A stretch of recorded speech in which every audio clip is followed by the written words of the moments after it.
o material que conseguimos recuperar no dia de ontem, relógios, joias, né, e uma arma de 12 calibres, de calibre 12, uma escopeta que estava na casa de um dos componentes.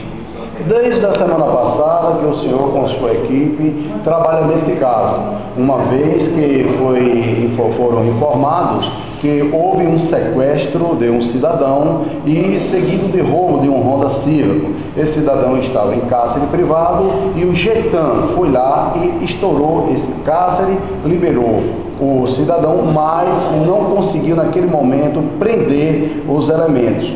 E ficou sabendo que eles iam assaltar uma joalheria, de forma que ficaram de campana. Então, desde a semana passada, isso daí poderia ser chamado de muito trabalho que foi dado ao Getan ou de uma boa experiência?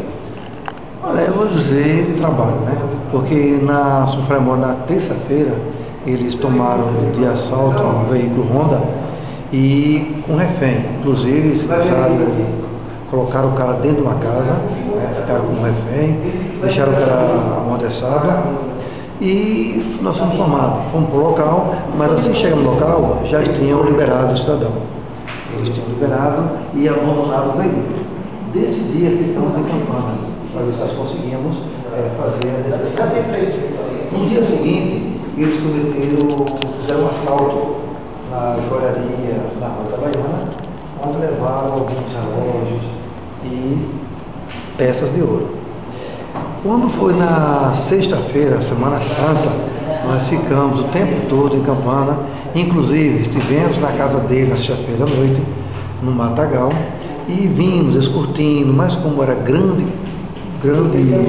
quantidade. Era uma verdadeira festa. Tá, uma festa imensa, entendeu? Churrasco, mas como só tinha eu e outro, né, seria invadir um local daquele com mais 10 homens, seria suicídio.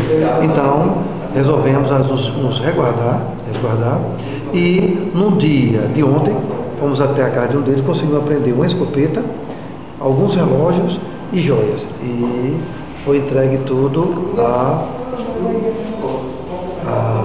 cadê o nome?